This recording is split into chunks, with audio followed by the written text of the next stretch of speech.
द्रौपदी स्वयंवर के पहले विदुर को छोड़कर सभी पांडवों को मृत समझने लगे और इस कारण धृतराष्ट्र शकुनी के कहने पर दुर्योधन को युवराज बना दिया।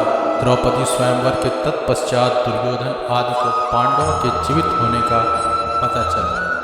पांडवों ने कौरवों से अपना राज्य मांगा, परंतु गृह युद्ध के संकट से बचने के लिए युधिष्ठिर ने कौरवों द्वारा दिए खंडहर स्वरूप पांडव वन आधे राज के रूप में प्राप्त किया।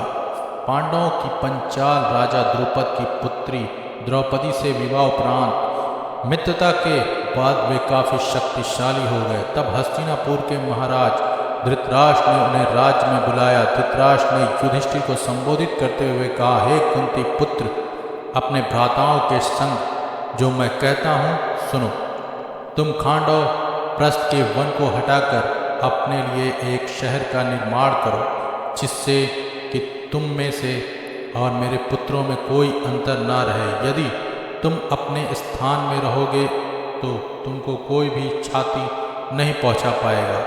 पार्थ द्वारा रक्षित तुम खांडव प्रस्थ में निवास करो और आधा राज्य भोगो। धृतराष्ट्र के कथन अनुसार पांडवों ने हस्तिनापुर से प्रस्थान किया। आधे राज्य के आश्वासन के साथ उन्होंने खांडव प्रस्थ में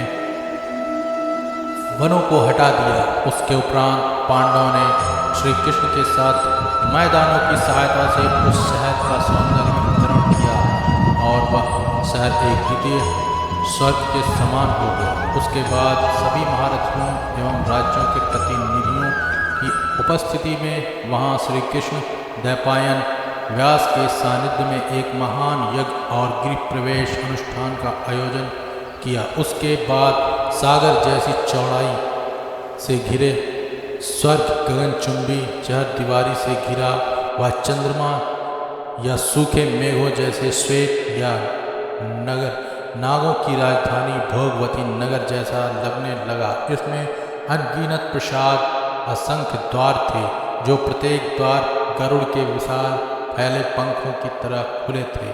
इस शहर की रक्षा दीवार में मंदरांचल पर्वत जैसे विशाल द्वार थे। इस शस्त्रों से सुसज्जित किया गया था। सुरक्षित नगरी को दुश्मनों का एक बाण भी खरोंच तक नहीं पहुंचा सकता था। इसकी दीवारों पर तोपें और सद्घनियाँ लगी हुई थी, जैसे दो मुखी सांप होते हैं। बुर्जियों पर सशस्त्र सेना के सैनिक लगे थे। उन दीवारों पर बृहत लौह चक्र भी लगे हुए थे। यहाँ की सड़कें चौड़ी और साफ थी। उन पर दुर्घटना का कोई भय नहीं था।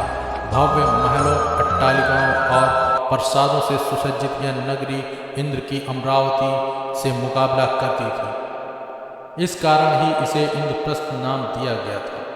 इस शहर के सर्वश्रेष्ठ भाग में पांडवों का महल स्थित था। इसमें कुबेर के समान खजाना और भंडार थे। इतने वैभव से परिपूर्ण इसको देखकर दामिनी के समान आंखें चौंधिया जाती थी। जब शहर बसा तो वहाँ बड़ी संख्या में ब्राह्मण आए, जिनके पास सभी वेद शास्त्र इत्यादि थे। वह सभी भाषाओं में पारंगत थे। यहाँ सभी दिशाओं में बहुत से व्यापारीगण पधारे। उन्हें व्यापार का धन संपत्ति मिलने की आशाएं थी। बहुत से कारीगर वर्ग के लोग भी यहाँ आकर बस गए। इस शहर को घेरे हुए कई सुंदर उद्यान, जिसमें असंख्य प्रजातियों के फल फूल इत्यादि लगे थे। इनमें अम्र, अमरतक, कादम, अशोक, चंपक, पुनंग, नाग, लकुचा, पनास, सालस और तालस के वृक्ष थे। तमाल, वकुल और केतकी के महकते पेड़ थे। सुंदर और पुष्पित अमलक, जिनकी शाखाएं फलों से लदी होने के कारण झुकी रहती थी। लोध और सुंदर अंकोल वृक्ष भी थे। जम्बू, पाटल, कुंजक, अति मुक्ता, करविरस, परिजात और ढेरों अन्य प्रकार के पौधे लगे थे।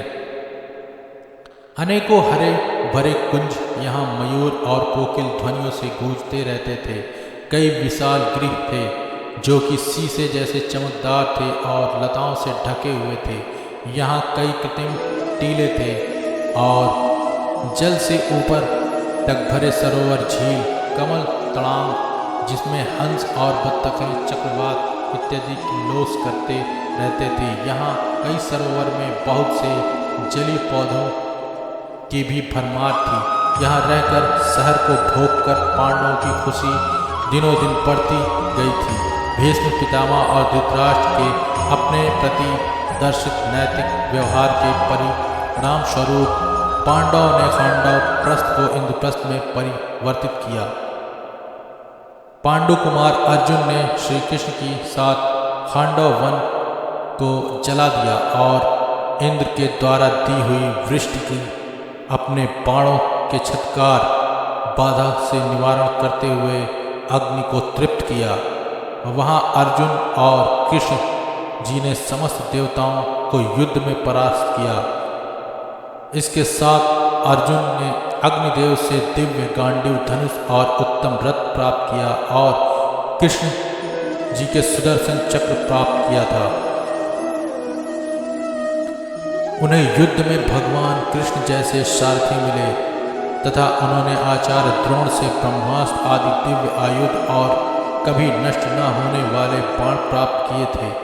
इंद्र अपने पुत्र अर्जुन की वीरता देखकर अति प्रसन्न हुए। इंद्र के कहने पर देव शिल्पी विश्वकर्मा और मैदानों ने मिलकर खांडव वन को इंद्रपुरी जितने भव्य नगर में निर्मित कर दिया, जिसे इंद्रप्रस्थ नाम से जाना गया।